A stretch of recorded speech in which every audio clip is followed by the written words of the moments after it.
What's up, guys? This is part of my new video series. I'm going to be coming on and talking about different facets of bodybuilding and things that people are doing wrong and how we can fix them to make sure you guys are getting ahead and getting better as we go along.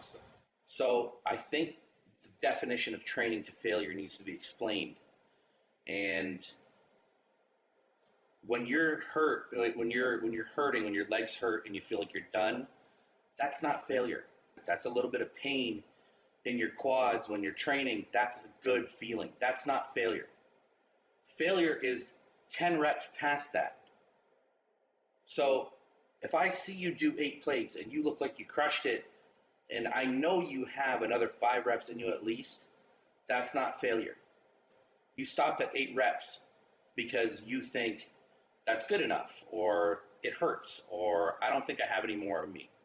But I can see by the amount of force you finished the 8th rep with that you definitely have more. Now, not every set has to be to failure.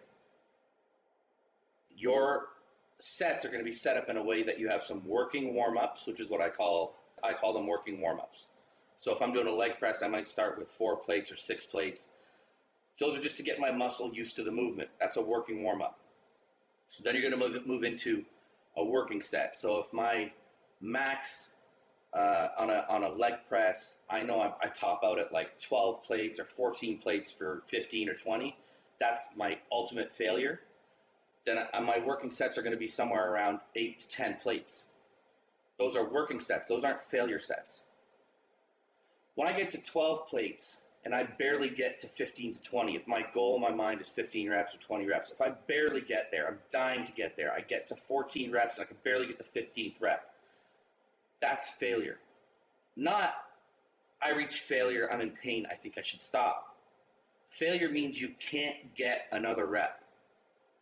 So the reason I'm harping on this is this series is I'm gonna try and explain to you guys where we're going wrong.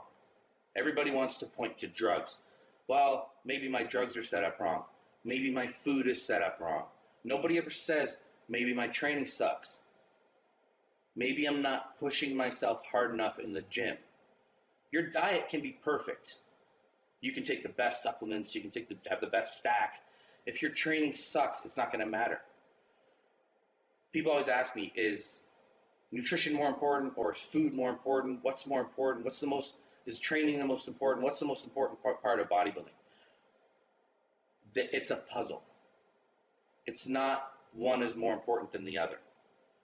Bodybuilding is a puzzle. Everything has to fit together perfectly. Some pieces may be bigger than others, but without that piece, you can't complete the puzzle.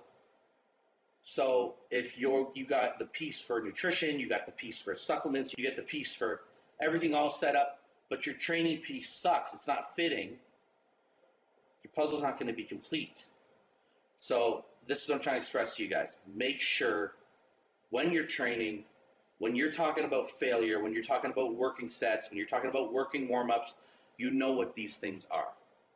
Okay? You don't want to train to failure for every set. 1 or 2 sets per exercise should be to failure, in my opinion. But that means real failure. That means I cannot do another rep. So take that little piece of advice, guys. Thanks for watching. I'm going to do a few more of these videos and see how they go, see how you guys like them. And we're just going to start to touch on individual specific topics that you guys may be able to fix in your own programs and reevaluate and think, yeah, you know what? Maybe I'm not going to failure. Maybe I'm not pushing myself hard enough. Remember, it's training smart, but it's also training hard. It's not about necessarily doing more sets.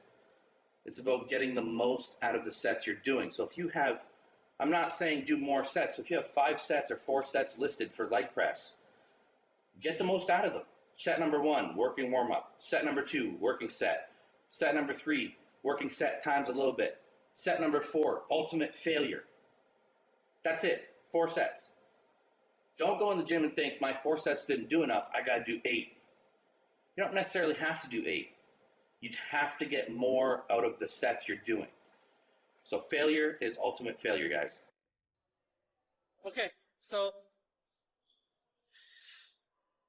we got everything kind of warmed up, got the shoulders warmed up, got a little bit of a pump in the lat area, teres. So I want to go to a pull down, but I don't want to do traditional pull downs because I feel like traditional pull downs hit me too much in the upper back, and that's because if you notice, a lot of people lean back too much when they're doing lat pull downs. It usually ends up hitting their upper back and not the lower lat area, which is what we really want to hit.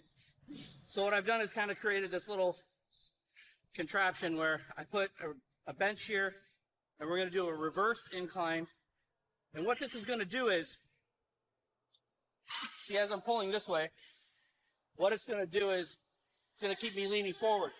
So it's going to keep the emphasis on my lower lats. Now, even if I rotate my body back a bit, I'm still straight. I'm not leaning all the way back. So what's going to happen is my lower lats are always going to be engaged through the entire movement, which is the area we want to hit.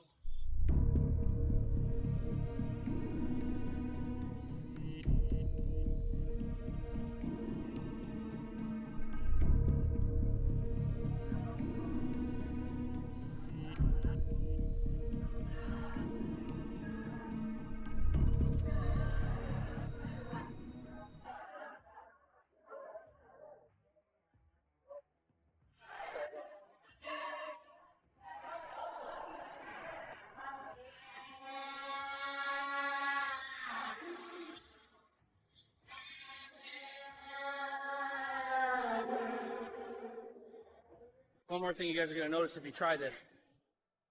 You're no longer going to have the rhomboid and traps assisting, and your teres, and your rear delt. A lot of that's going to be eliminated by the reverse incline. So it's going to be all lat. So if you're normally used to doing the stack because you're leaning back and you're rowing the weight, you're not going to be able to do that with this. So it's humbling, but my lats are blowing up right now, so it definitely works.